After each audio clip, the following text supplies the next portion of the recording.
He arrived at the clinic like a slow confession, rain running off the brim of a thin jacket, the paper bag held against his chest, and the soles of his shoes wet through. The lot smelled of antiseptic and frying oil, two breaths of a neighborhood that stitched care and hunger together, and the fluorescent light over the clinic door hummed with a tired insistence. Miguel stood for a long moment by the curb, as if the city had asked him to decide again whether to go inside. Stay with this story until the end. Subscribe and like to support more pieces that highlight community solutions and local workshops. Miguel had walked 20 miles in the rain to buy a single bottle of medicine. He had taken the long route because the pharmacy with the right generic brand was open later and across the river. He had taken the long route because a bus would have cost more than the 5 bills he had tucked into his jacket, and because he had sold his almost new shoes the week before so his daughter could see a doctor. The soles of his current shoes had been thin for months. At one point, in the dark of a churchyard, he had thought of turning back, of handing the medicine money to someone else. But every step forward felt like the only honest option. Inside the clinic, Maria was at the front desk counting vouchers beneath a lamp that made the paperwork look sacred. Dr. Patel was at the nebulizer table, hands precise, but there was a look in his eyes that didn't reach the edges. The machine coughed and shut down twice that morning. Anna, who volunteers at the clinic between night classes, was balancing 2 tasks and 3 phones. Elena was stirring soup in the back room and keeping one eye on the waiting list. The room smelled of cough syrup now, and the paper bag in Miguel's hand smelled faintly of wet cardboard and the medicinal chlorine of the pharmacy. He did not go straight to the counter. He stepped to the table where the nebulizer lay, a small white machine with a cracked nozzle and a history of impossible patient loads. A child's oxygen mask had been waiting on the counter for an hour. Miguel's hands, dark and ringed by grease where years of work had left a map, hovered over the machine as if remembering. "Can I help?" he asked, and his voice was small enough that no one in the waiting room turned. He had not come to be noticed. He had come because the medicine in his bag was for his daughter. But when compassion and habit intersected, he moved. Dr. Patel frowned. "It needs a new compressor," he said. "We've been rationing treatments all morning." Miguel set the bag on the table and unrolled the small tool roll he carried in a plastic sack. He kept that roll with him like a talisman. Pliers, a small voltage tester, a blunt, all a spool of solder wrapped in tape, tools that had been traded, learned, and kept.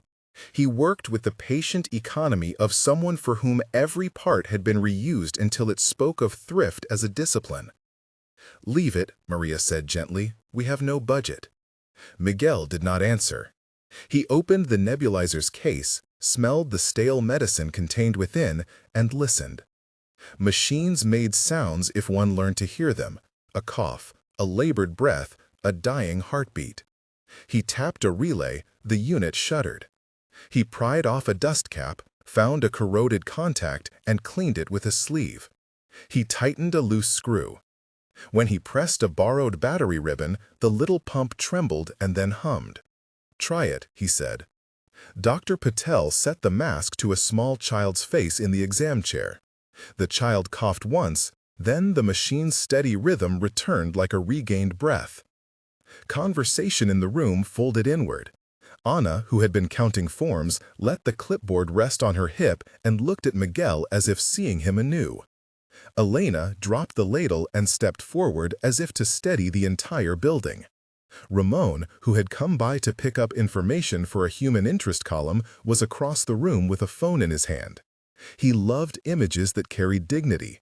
He'd spent years trying to write people rather than tragedies, and he angled his camera quietly, as if not to interrupt. He captured Miguel's hands, the ink stains on the thumbs, the faint burn across a knuckle, the way the fingers moved methodically without show. When Ramon later showed the clip to a producer, it was the hands that refused to let the frame go. They told a story in themselves. Miguel's eyes met Dr. Patel's briefly.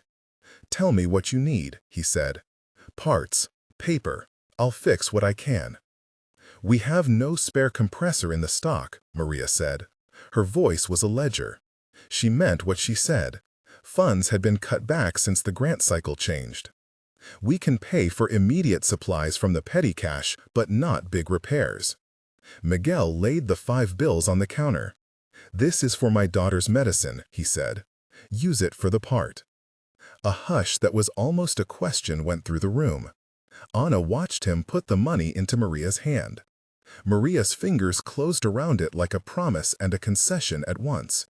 "You don't have to," she started. "I paid with what I had," Miguel said. "You pay me back when you can." He did not take a receipt.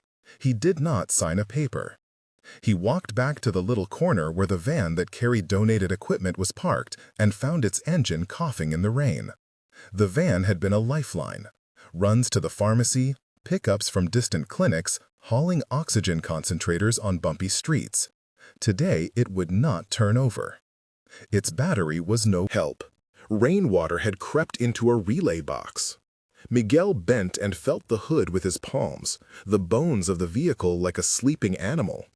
He had fixed vans before. He had fixed radios, hospital pumps, compressors, anything that claimed it could not live without attention. Short, precise steps. Locate the problem. Remove the corroded contact. Clean, dry, replace, if you can. If not, improvise safely. He worked like that now. He took a plastic cover from his tool roll, fashioned an insulating shim, pried the relay with a practiced motion. Oil and water and desperation had a sameness to them. All needed prevention and an honest hand. By the time the van coughed to life, a small crowd had gathered. Neighbors, clinic volunteers, a man who folded sheets at night for the clinic to pay for his daughter's supplies. Ramon had begun to ask a few questions that were not for print. How long had Miguel been doing this? Where did he learn? Miguel answered in short sentences. He had learned from a man named Victor, who had run a repair shop behind the train depot until his knees gave out. He fixed radios as a boy to earn bus fare. He had a daughter named Rosa who had been sick twice that year with asthma. The medicine bottle in the paper bag was for her next dose. The clip of Miguel's hands uploaded by Ramon the same afternoon and landed in a feed where small miracles of everyday labor often circulated. A person bracing a broken thing back to life. The headline was modest. The comments were not. Offers came in like birds at a feeder. A local councilman offering a plaque. A blogger offering a cash donation. A small business asking to sponsor a repair day. Someone proposed a televised segment. A cameraman called the clinic to ask permission to film Miguel and his inspiring work. Miguel listened to the calls without pleasure. He had a private way of measuring praise. The silence at home when his daughter slept. The clink of measuring cups in a small kitchen. The absence of ceremony in the work itself. When Ramon asked if he would do an interview, Miguel hesitated. He feared spectacle. He feared that help would turn into charity, that flattened dignity into a show. He agreed to one thing. Any funds raised in his name must go into a clinic account managed by Maria and Jorge, the volunteer who handled the clinic's books and had audited neighborhood funds for years. He refused offers of personal payment. He refused pictures that would show his daughter's face. "People will want to tell a story," Ramon said quietly, "but you can set the terms." Miguel's thumb rubbed at a small scar on his wrist. "My daughter is not the story," he said. "The machines are. The work is." That first evening, as rain drum-rolled on the clinic roof and the van's engine purred, a cohort assembled that would not have met. Victor, who had been watching from across the road with a slow, approving smile, showed up with a spare belt in his jacket. Officer Lewis appeared later that night, not as an enforcer, but because the van's runs had kept ambulance times down in his beat. He carried thermos coffee and a clipboard of municipal forms. They began small. Inventory the parts that still worked, a list pinned to the wall, receipts taped beneath it. Miguel and Victor taught Anna and Jorge how to read a compressor's sound, how to identify a failing capacitor. "You listen," Victor said, tapping a fingertip where machines made their weak noises, "and you learn which noise means fix me now and which means I can wait." In the days that followed, repairs stacked up like steady bricks. The clinic's nebulizer got a proper replacement vented through a small donor payment. A generator at a community center that had kept power for nights of humid heat failed during a storm. Miguel and 2 volunteers trudged out with a tow rope and a borrowed diagnostic meter, and in 3 hours had it humming on a rationed schedule. Each success recruited attention. Each success tested Miguel's resolve about exposure and terms. Offers still came, loud and shapely. A television producer wanted a segment that would end with Miguel accepting a check on camera. A politician offered a ceremonial key and a photograph opportunity. For every offer that promised money in exchange for spectacle, there were offers that promised learning. A retired technician offering to teach a night class. A neighborhood carpenter offering a small garage for a workshop. A supplier offering discounted parts if the clinic could guarantee proper records. Miguel chose the latter. He convened a meeting in the back room of the clinic where the soup cooled on the stove and the light bulb was only half covered by its shade. He spoke with the slow gravity of someone who weighed each word. "If we take a camera," he said, "people will be proud for a moment, but after the camera leaves, the machines will still break." Anna translated the plan into action items, a roster of volunteers, a ledger template, a schedule for training. Jorge, who had kept the clinic's accounts in order, insisted on receipts and a simple transparency protocol. Maria drew up a draft agreement that would channel donations into a clinic-run fund whose disbursement required 2 signatures, hers and Jorge's. Miguel nodded. It was small governance. It was enough to keep the money from becoming a performance. Word spread quietly.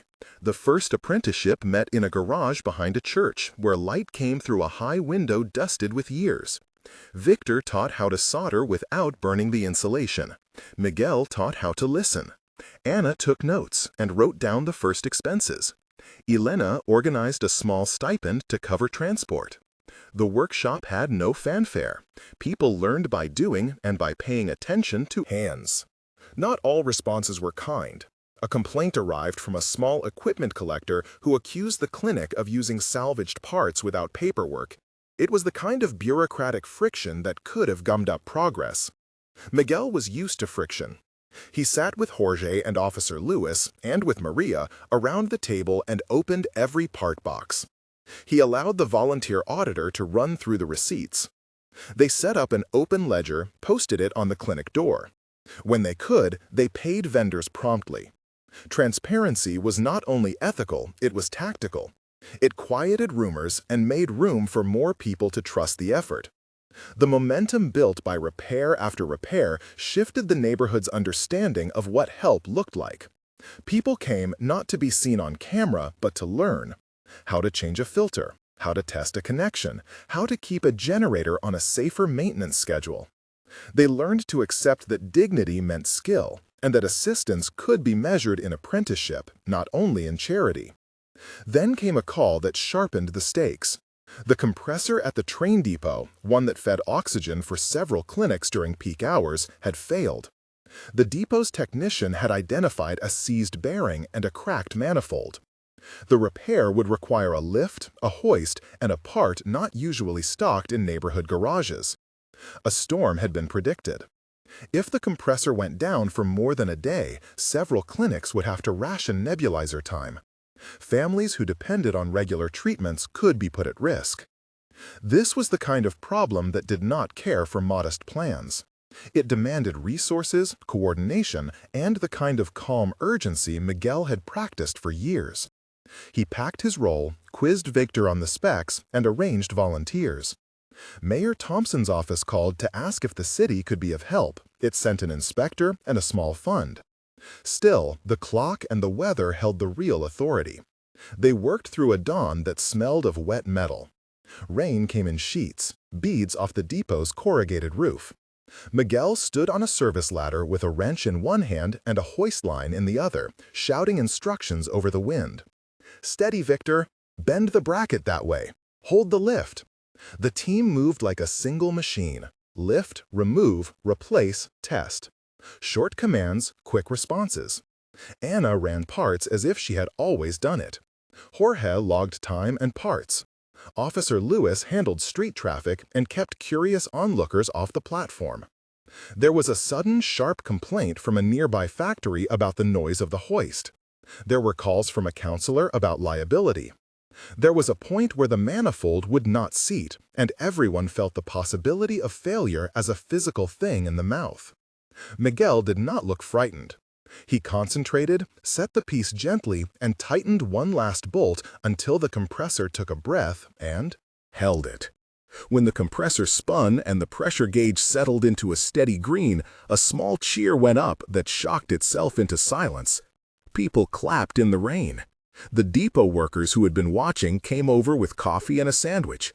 The small emergency team, sodden and tired, felt something like victory.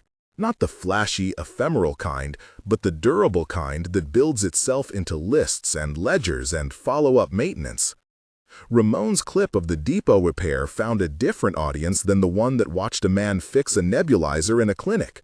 The depot footage carried a practical drama, a timed repair under rain, a hoist, a communal effort. A local nonprofit network saw it and sent a modest grant for a proper hoist and safety gear. A supplier offered discounted bearings. But perhaps more important was what did not happen. Miguel did not take a single personal donation. He stood wet in his shoes and shook hands with people who had been helped, and then he sat down with Maria and Jorge, and they wrote the next line on the ledger: Compressor Maintenance Fund established. That night, someone left a pair of shoes on the clinic porch with a note, "For Rosa." It was not flashy, it was careful. Miguel found them the next morning, boxed and without fanfare. He sat on the curb and touched the leather as if it were a letter. His hands had healed the city in small increments, and the city had replied in kind. The story, though, was not yet done. The repairs and the viral clips had opened a door. The workshop was gaining apprentices. Volunteers came with different expectations, some seeking recognition, others seeking to learn. A bureaucratic review demanded proof of process. A local foundation asked for a formal proposal. A journalist proposed a feature with Miguel as its centerpiece. Each of these possibilities carried the same question: how to scale something intimate without turning it into an event? Miguel's answer was quiet and procedural. He refused interviews that would end with his picture and his daughter's name. He accepted, instead, an offer for a small, unbranded training program run out of the garage behind the church. Participants would learn basic maintenance, safety, and a code of stewardship. All work for the equipment would be logged, parts would be tracked, and funds would be audited by 2 community signatories. The program's first curriculum fit on a single sheet: listen, look, document. They opened the workshop with 10 students. The first day, they began with hands. Miguel taught them how to feel for a bad bearing. Victor taught them how to clean a contact. Ana taught them how to file a receipt. Jorge explained why a ledger mattered. Elena spoke about the dignity of steady work, how offering people the skills to maintain life-saving machines kept them away from charity lines and closer to livelihoods. The government inspector came by to observe and ended up asking about the program. A small municipal grant. Ramon's pieces softened from viral sensation to steady reportage. He focused on outcomes: 25 repairs in 3 months, 100 hours of volunteer time logged, and 5 apprentices who had gone on to paid maintenance jobs at nearby clinics and small businesses. Numbers mattered not as spectacle but as accountability. Miguel liked numbers that kept people fed and machines running. There were missteps. A small supplier sent the wrong filters. An apprentice left without finishing the course. A rumor spread that Miguel had refused a government contract out of spite. Each time, they returned to the ledger, to receipts, to the rule that all funds would be accounted for. Transparency was practical and moral. It kept the dignity of work from slipping into theater. And yet, even with all the governance in place, Miguel's name remained a hinge between two worlds, the private wear of a father and the public weight of a community symbol. Friends urged him to accept more exposure so the program could scale. Others warned that scaling without care would strip it of what made it effective: the humility, the insistence that help remain practical and not performative. On a rare afternoon when the sun found a gap in the cloud, Miguel sat on the clinic steps and untied his boots. He had new shoes now, the ones someone had left. He rubbed his fingers over the leather and thought about the long, wet miles he had walked to buy a bottle of medicine. That walk had become the catalyst for something larger than he had imagined, but he remembered precisely why he had walked: for Rosa. He remembered singing her small songs until sleep took her. He remembered selling his own shoes so she could sit in a clinic and breathe easier. When Anna found him, she sat beside him and looked at the ledger he'd been reluctant to touch. "We have apprentices from 3 neighborhoods now," she said. "We have a schedule for maintenance at the depot. The mayor wants to include our model in a pilot program." He nodded. "Then teach them to listen," he said. "Teach them how to hear a machine before it dies." Anna smiled. "You taught me how to solder without burning the insulation," she said. "Now teach the next person." The workshop grew in small, steady increments. People learned not because they wanted their faces in a story, but because they wanted the quiet authority of competence.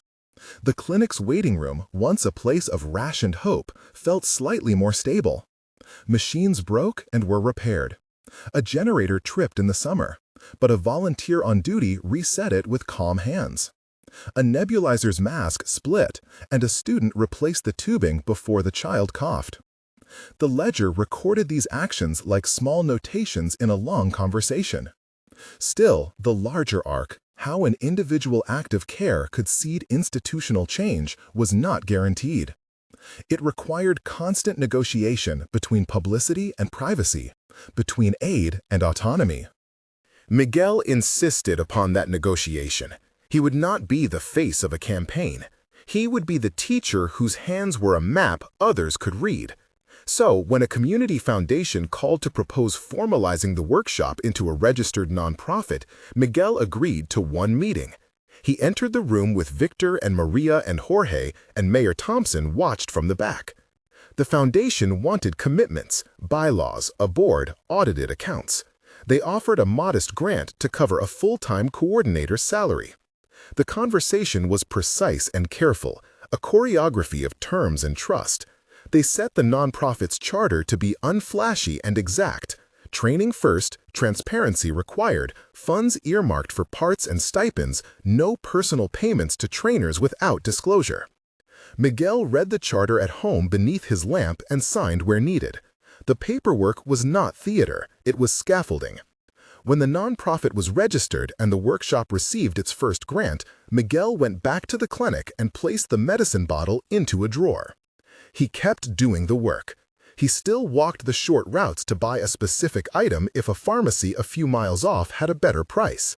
He still fixed things without a camera. And sometimes, in the rain, he thought of the night he had walked 20 miles and the soft, steady pulse of a small pump that had been in danger of stopping. The city changed in increments rather than in one headline.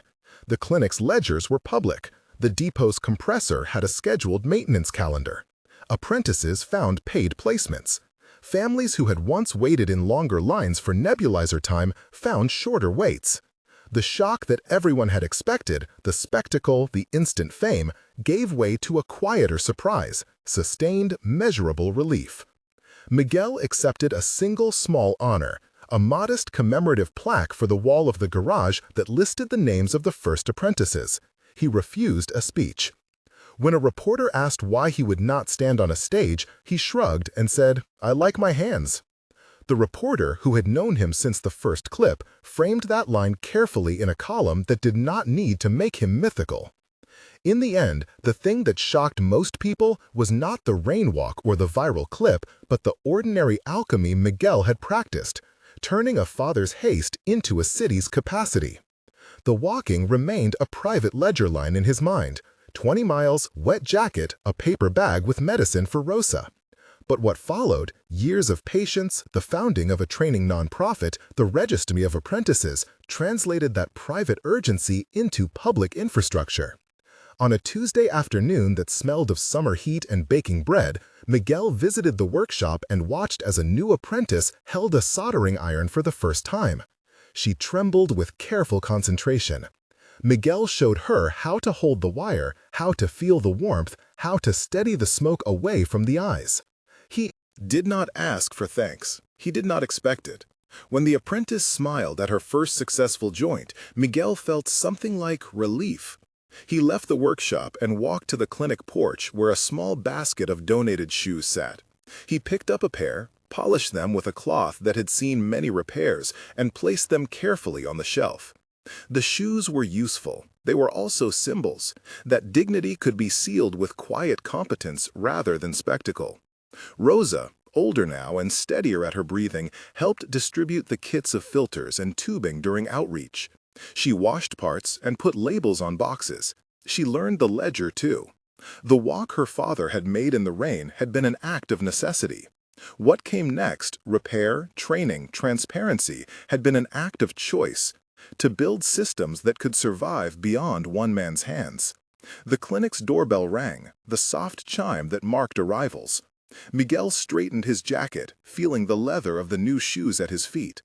He looked up at the rain clouds gathering on the horizon and thought only that if a machine coughed, they would hear it together. The cough came as a small interruption in the steady noise of the room, a hiccup in the compressor's breath, a stutter that made everyone look up. Miguel was already halfway off the porch, hands finding the rail. The apprentice, who had learned to solder only that afternoon, stood by the bench with a wire still warm in her fingers. Rosa sat where she always did, near the window, the sun not yet broken through the edge of the rain, cleaning a length of tubing with careful motions. No more than a knock, Miguel said, as if naming it made it smaller. He smelled ozone and the faint, sweet rot of old rubber.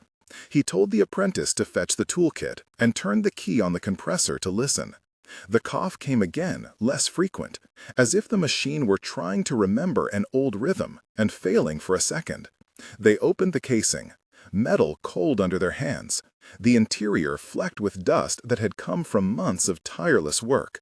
Miguel found the belt that drove the pump and ran his thumb along it, a hairline fray near the edge. He set the apprentice to one side to hold the lamp and began unspooling a spare. He worked with the same movements he had used on the night walks, efficient, unshowy, shaped by necessity. He did not narrate his steps. He did not accept the look of admiration that rose in the apprentice's face. Instead, he pushed the belt into place and tightened the screw until it fit. "Steady," he told her, and the word was both instruction and counsel. If it slips, you loosen and realign. Never force it. When the cover was back on and the machine hummed in its fuller voice, the cough had gone. The sound in the room shifted. A small patient. The boy from the neighborhood, who always arrived with a paperback book under his arm, ran in, lungs quick from the climb, and sat on the stool opposite the compressor like it was a friend. Rosa fitted the mask with fingers that had learned the right pressure through years of practice. The boy exhaled, then inhaled, and the hiss of the nebulizer mingled with the rain as it began to fall, a thin first sheet against the metal roof. Miguel watched him. The boy's breath, which had been a struggle in the mornings, eased into a steadier pattern. There was no theater in the way the chest rose and fell. It was simply work rewarded. The apprentice stood very still, as if afraid to disturb the quiet miracle of the ordinary. Miguel smiled at her in a way that asked nothing be said. Later, she would remember only that look. Not pride exactly, but the relief that comes when a system you guard keeps its promise. The rain came harder.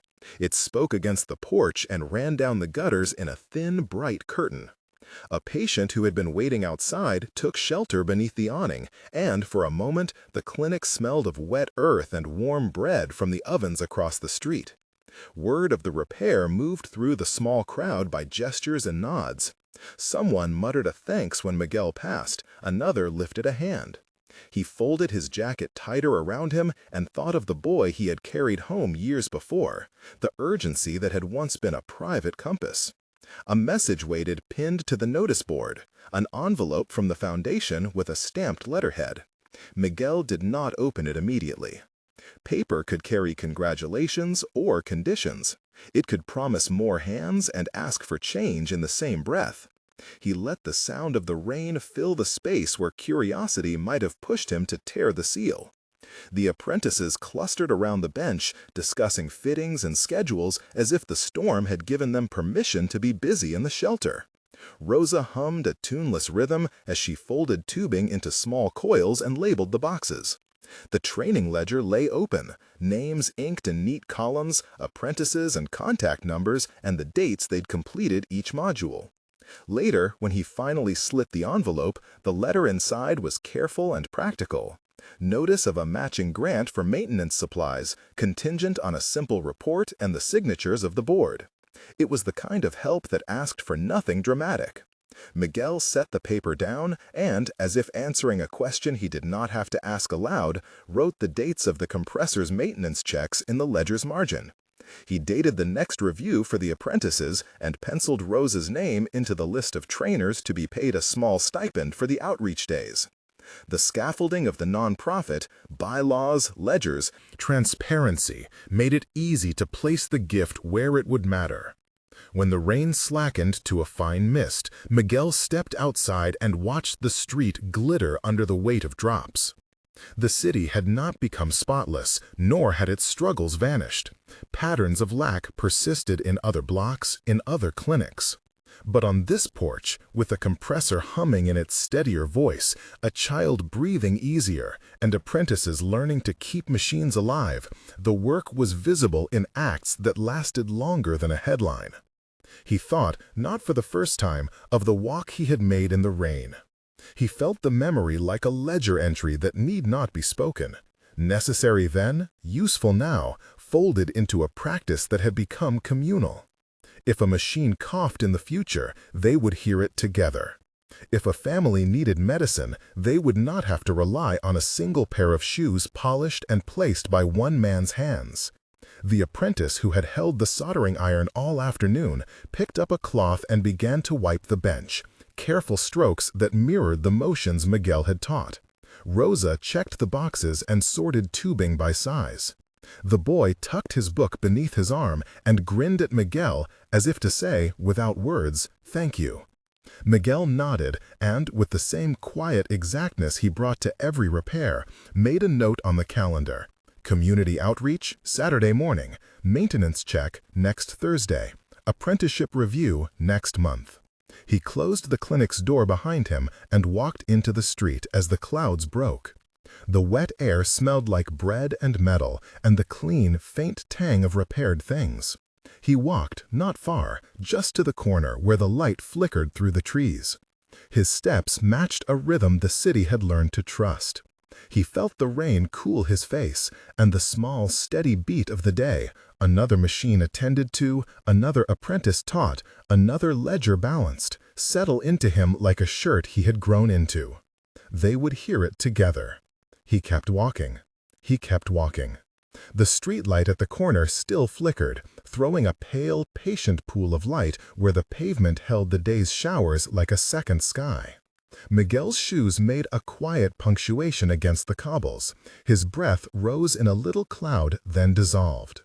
The city moved on in small, ordinary ways. A door closed 2 blocks over, a radio somewhere playing a song he knew only in fragments. He let himself be absorbed by the rhythm until the sound of his step matched the steadier pulse he carried in his chest. At home, the apartment smelled of tea and the faint dust that comes with an old building learning to keep itself upright. He hung his jacket on the hook by the door, laid the foundation letter flat on the kitchen table as if setting it in sunlight, then went to wash his hands. The mirror over the sink caught him drifting, face lit by the reflection of a street lamp, eyes softer than they had been that morning. He could feel the ledger's neat marks behind his ribs, the small bureaucracy of care that, in its way, had become a kind of worship. He made tea, the kettle protesting and then settling, and seated himself with the letter again. The Foundation's conditions were modest, the kind of paperwork that required patience more than improvisation. Yet a matching grant meant he had to produce signatures from the board, a group whose members kept varied calendars and private concerns. Miguel thought of Ana, who ran the day shelter and always managed a smile between two crises. Of Dr. Benitez, who could be coaxed into agreeing if the numbers showed a clear need. Of Esteban, whose temper had hardened since the last election and who sometimes treated minutia like a battlefield. He wrote a list in his notebook: phone calls to place, visits to schedule, dates to suggest. He wrote Rose's name next to trainer stipend and underlined it twice. A knock at the door pulled him from the ledger. He opened to find the boy, Diego, standing there with the book tucked under his arm, hair still damp from the clinic's mist. Diego's grin had not been washed away by the rain. If anything, it had been brightened. He carried a small tin lunchbox and the kind of wide-eyed certainties that had once been exhausting to adults and were now, in Miguel, a comfort. "You're late," Miguel said, smiling, more an observation than a rebuke. Diego shrugged. "I had to help Mrs. Navarro. Her oxygen tubing keeps slipping. I think I figured out a better knot." He held up a small coil of tubing, an economy of solutions, plain and practical. "Rosa said you'd want to know. She also asked me to remind you about outreach on Saturday." Miguel checked the calendar, the penciled engagements feeling more than plans, anchors. Saturday, yes. He tucked the letter under the kettle's shadow and gestured for Diego to come in. "Sit. Tell me what you did for Mrs. Navarro." Diego sat and spoke with the rapidity of someone proud to have learned something useful. He described how he had threaded tape under the nasal cannula, how he'd adjusted the strap so it didn't cut behind her ears. Miguel listened with the same patience he'd brought to soldering iron lessons, to compressors breathing back to life. Each small success was a stitch in a wider garment. When Diego finished, he produced a penciled sketch of a clamp he imagined could be fashioned from scrap metal. An improvement born of observation and thrift. Later, with toast between them, Miguel found himself telling Diego a story he had not intended to tell anyone again. The night he had carried a child home in a hospital corridor whose fluorescent light had hummed like an anxious insect. He described the weight of the child in his arms, the way a child's small hand had clung to his shirt, the sense of failure that had scared him into action rather than resignation. He did not dramatize. He simply named the memory as a ledger entry, necessary, instructive. Diego listened as if learning a trade. "You kept going," Diego said at the end, as if that were the only possible conclusion. "You kept going and fixed things." Miguel looked at the younger face and thought how closely the verb fit the life he had chosen. "We keep going because other people keep us going," he said. "Because someone taught you to tie that knot, and someone will teach the next person, and each of us carries a little of the others forward." When Diego left, promising to arrive early on Saturday and to bring his spare toolkit, Miguel sat for a long time at the table with the Foundation letter. He began to write the report as if composing a quiet case for faith. Inventories listed with the exactness of ceremonies, dates, the names of families who had benefited from repaired nebulizers, testimonies rhythmically minimal, how Maria's breathing had steadied after the compressor's diaphragm was mended, how the training program's first class had returned weeks later with a volunteer who could now replace filters. He described the apprentices, their attendance, the modules learned. He penciled small diagrams of cost breakdowns and the maintenance schedule he had already noted in the ledger. Midway through the report, a sound from the street prickled the evening. A voice raised, then another answering, the two of them carrying the loose heat of argument. Miguel set down his pen. He recognized the cadence of Esteban's baritone in the air, and, beneath it, a voice he did not know. Esteban was one of those men who treated the neighborhood like an extension of his own pride. When he walked, the sidewalk seemed called upon to salute. Miguel had tangled with him before, over the storage of equipment, over the direction of outreach, and those tangles had left both of them with rules they followed like rituals. He folded the letter and went to the window.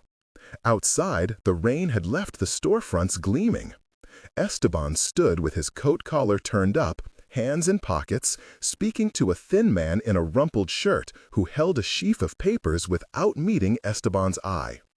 The rumpled man looked like he was used to chasing signatures he never quite got. Miguel watched the scene and felt the old friction, how funds or favors sometimes turned into contests for which the poor paid with their patience. Miguel went downstairs. The hallway smelled of damp and lemon disinfectant. A neighbor, Senora Lourdes, opened her door and offered him a smile that had a small, knowing lift.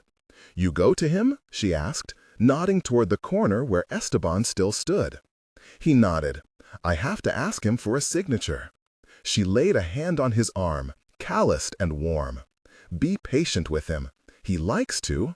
"He thinks he is the only one who sees the whole picture." She paused. "But he listens to you, Miguel. You have the way of showing things honest." He took that as a benediction and stepped into the street, the night cold enough to make his lungs open like a door. His steps were measured. He did not hurry. Esteban's jaw worked as he spoke. The thin man gestured toward a list of names. Miguel could read the urgency in the stranger's posture, an urgent need pressed against a ledger of constraints. "Esteban," Miguel said, coming close enough that Esteban turned. The man's face folded in surprise and then, as if by habit, set back into its usual mask. "I need your signature on a grant match." Esteban's eyes narrowed, assessing. "What guarantee do I have that the funds will be used as you say? How do I know this isn't another band-aid for problems no one wants to fix?" Miguel met him without heat. "You know how I use a compressor," he said. "You know what a clogged valve does to a child. This is not a band-aid. The foundation asks for accountability, which we have. They ask for signatures. It is simple." Esteban looked away, toward the strip of cafes where a couple argued softly over a spilled cup. "Simple is not always the truth," he muttered. The thin man, emboldened by Miguel's presence, stepped forward. "Please, Señor Esteban, I represent a community home that's losing its generator. Without the maintenance, the oxygen concentrators won't work when the power goes out. Families—" Esteban's mouth tightened. "You expect me to sign away my name without seeing where the money goes?" "No," Miguel said. "We expect you to see where the money goes. Come with me to the clinic. See the ledger. See the trainings. If you have questions, ask. If you want guarantees beyond signatures, we'll build them. But don't block what we can do together because you're waiting for the perfect obligation." For a long moment, Esteban did not answer. The wind tugged at his coat, and Miguel could see a line of tiredness at the corner of his eyes that the man's posture had never allowed him to show in public. The thin man watched them, hands clenched. Finally, Esteban's shoulders eased a fraction. "Tomorrow," he said. "I will come tomorrow and look, but I sign only after I am satisfied." Miguel inclined his head. Tomorrow is enough. They left it there, none of them victorious, all of them tentatively civilized to a future that required more patience than any of them had brought to the street. Miguel walked back up the hallway with the steadiness of someone who had learned to meet resistance by making small, practical agreements. He returned to his table, to the half-written report. The kettle had cooled. He reheated the tea, then took up his pen. He wrote Esteban's name on the list of calls, circled it, then wrote "Visit," and drew a small square next to it, a checkbox to be ticked. He added the names of apprentices who needed new masks, the dates for compressor filters, the line item costs. He wrote for the families. He wrote because something in him believed that words arranged neatly on a page could be a kind of promise between people who had not yet learned to trust. When he finished, the kitchen lamp hummed like a steady companion. Miguel folded the report into its envelope, addressed it with practiced gentleness, and laid it near the door so he would not forget it when the morning came. The city beyond his window slept in small shifts. Someone returning late, someone else beginning a night shift in the hospital. He thought of the clinic's porch, the apprentices sweeping, Rosa's hands, Diego's blunt optimism. He thought of the ledger, of the quiet faith that was kept in margins and ink.